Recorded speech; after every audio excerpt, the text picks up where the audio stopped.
Баршаңызға сәлем. Бүгін сіздермен кез келген дастарханның сәні болатын балды торт рецептісімен бөлісетін боламын.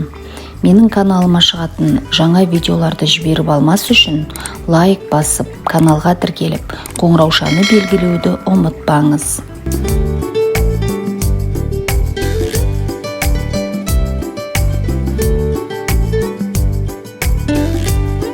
Алдымен 2 ас қасық балды су ваннасында ерітіп аламыз. Темір ыдысқа 2 жұмыртқа мен 150 грамм шекерді салып, венчикпен немесе миксермен араластырамыз.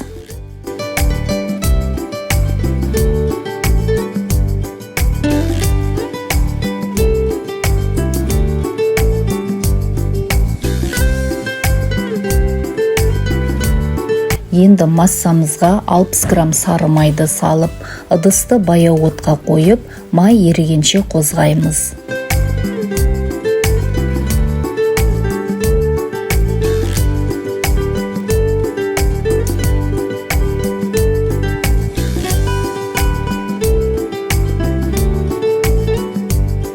Ыдысты оттан алып, балды қосып араластырамыз. Шағын ыдысқа 1 шай қасық сүт немесе су құйып, оған 1 шай қасық ас содасын қосамыз. Соңында жарты шай қасық уксус құйып араластырамыз.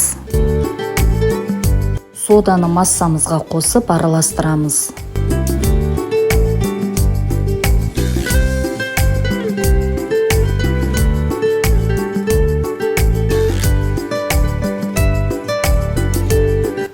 грамм ұнды елеп алып, массаға аз-аздан қоса отырып, жұмсақ етіп қамыр илейміз. Ұн өзінің сапасына қарай 400 граммнан азырақ немесе көбірек қосылуы мүмкін. Қамырдың бетін 5-10 минутқа жауып қоямыз. Қамырды бірдей 8 бөлікке бөліп суала жасаймыз.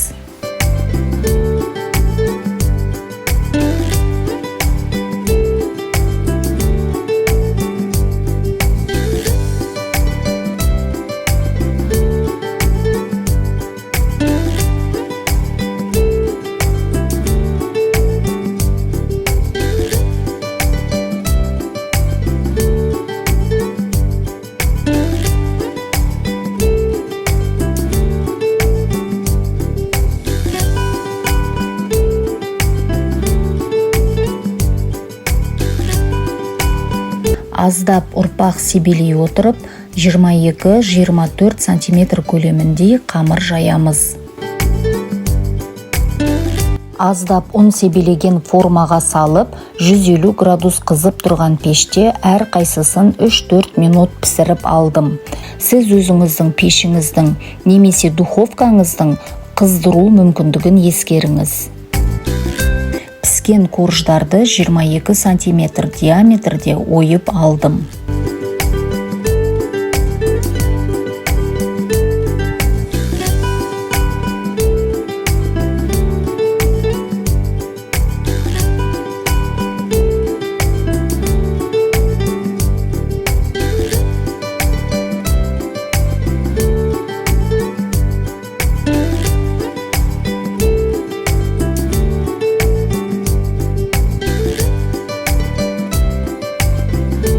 Енді крем дайындау үшін 400 грамм қаймақ, ванилин, 100 грамм қант ұлпасын араластырып аламыз.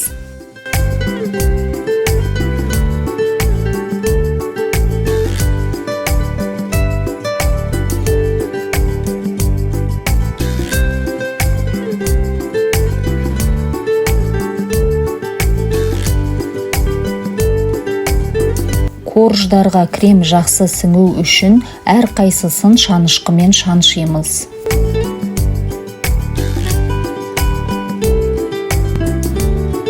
Корждардың бетіне крем жағып, бірінің үстіне бірін қабаттап қоямыз.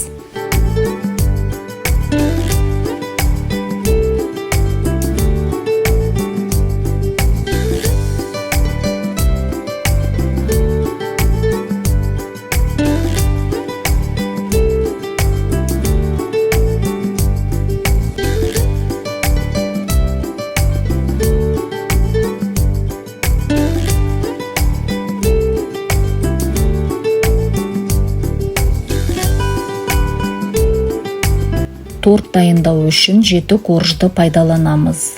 Корждарды ойғанда артылған қоқымдары мен 8-ші коржды үгітіп, торттың бетіне қабырғасына себелейміз.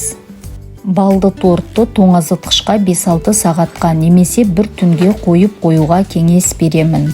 Сонда корждарға крем сіңіп, торт әдемі қалыпқа келеді.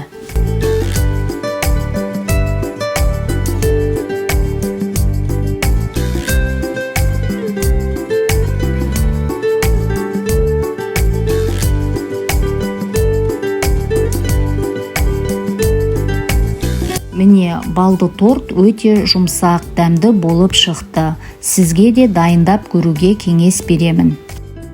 Менімен болғандарыңызға рахмет.